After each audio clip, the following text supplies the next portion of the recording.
देखिए, समाजवादी पार्टी में एक अखिलेश हैं, एक अवधेश हैं। अखिलेश जी कहते थे कि अवधेश अयोध्या के राजा हैं,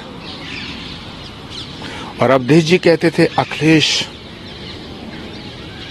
दलितों के मसीहा हैं, पिछड़ों के मसीहा हैं। आज एक बेटी के साथ अन्याय हुआ है, करने वाले अवधेश हैं, उनके साथ के लोग हैं। अवधेश जी के साथ के लोग एक बेटी का बलात्कार करते हैं और अखिलेश जी चुप हो जाते हैं। अखिलेश और अवधेश दोनों के चेहरों से नकाब उतर गए हैं, दोनों के चेहरे नंगे हो गए हैं। कुछ लोग उसे दलित की बेटी कह रहे हैं, कुछ पिछड़ों की बेटी कह रहे हैं, कुछ कमजोर की बेटी कह रहे हैं, गरीब की बेटी कह रहे हैं। मैं कहना चाहता हूं वो भारत की बेटी है। भारत की बेटी तड़प रही है। शर्म आनी चाहिए इन लोगों को। अखिलेश हो या अवधेश हो, ये भगवान के पर्यायवाची नाम है।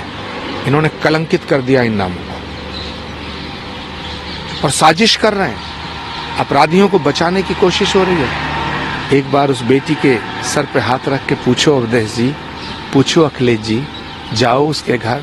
बेटी हमारी भारत की संस्कृति है, बेटियां साझा होती हैं, उसके सर पे हाथ रखो। बेटियों के साथ जो दुराचार करे वो किसी पार्टी का नेता नहीं हो सकता। उसके साथ कोई हमदर्दी नहीं होनी चाहिए, वो किसी जात का हो, किसी धर्म का हो। लेकिन अफसोस है कि अवधेश जी भी चुप हैं। अयोध्या के राजा अवधेश चुप है, जो कहते थे हम अयोध्या के राजा हैं। अखिलेश जी और राहुल गांधी चुप हैं, उद्धव ठाकरे चुप हैं। अभी अवधेश जी भी अखिलेश जी अवधेश जी को ले लेकर के सब जगह घूम रहे थे, संसद में अगली सीट दिलाई। धिक्कार है ऐसे अवधेश जी पर, धिक्कार है। एक शब्द नहीं बोल रहे हैं। सत्ता इतनी प्यारी है, सियासत इतनी प्यारी है, कुर्सी इतनी प्यारी है, वोट बैंक प्यारा है। डूब के मर जाओ चुल्लू भर पानी में। ना आप अवधेश हैं और ना आप अखिलेश हैं। करके बयान दे चुके, वो बोल रहे हैं कि भगवान राम तो भगवान है ही नहीं, वो तो सिर्फ दशरथ के पुत्र हैं राम।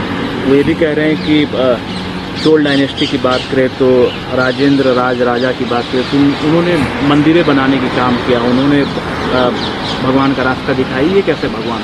देखिए, डीएमके पर मुझे कुछ नहीं कहना है, क्योंकि डीएमके तो रावण के वंशजों की पार्टी है, वो तो राम के खिलाफ होंगे। मुझे अफसोस तो कांग्रेस पे है, मुझे अफसोस कांग्रेस की नीतियों पे है। मुझे दया राहुल गांधी जी पे आती है कि एक तरफ वो अपने आप को हिंदू सिद्ध करने में लगे रहते हैं, दूसरी तरफ भगवान राम के जितने द्रोही हैं, भगवान राम का जितना विरोध करने वाले लोग हैं, उन सबको गोद में बैठाते हैं, गले से लगाते हैं। तो राहुल गांधी जी को बयान देना चाहिए कि जो डीएमके राम के वजूद को मिटाने की बात कर रही है, राम के अस्तित्व को नकारने की बात कर रही है, इस पे कुछ राहुल गांधी बोले, कांग्रेस बोले, इंडिया गठबंधन बोले। देखिए, आम आदमी पार्टी और कांग्रेस का जो गठबंधन था ये बेमेल निकाह था, इसमें तलाक तो होना है। अब वो इंस्टेंट तलाक हो रहा, ये थोड़ा इंटरेस्टिंग है, जबकि 3 तलाक पे तो पाबंदी है।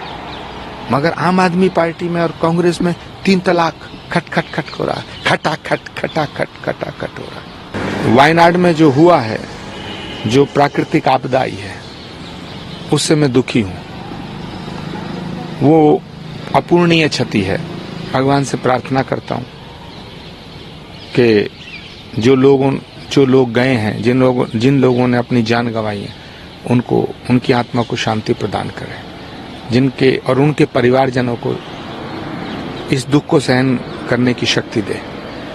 वायनाड की घटना हो या कोई किसी और जगह की घटना हो, प्राकृतिक आपदाओं पे राजनीति नहीं करनी चाहिए, और ना मैं इस पे कोई राजनीतिक बयान देना चाहता हूँ। हाँ, इतना जरूर कहूँगा कि राहुल जी को वहाँ सेवा करनी चाहिए, फोटो सेशन नहीं कराना चाहिए। लेटेस्ट अपडेट के लिए हमारे चैनल न्यूज इंडिया फर्स्ट को लाइक, शेयर एंड सब्सक्राइब करें एंड यस, बेल आइकन को प्रेस करना ना भूलें।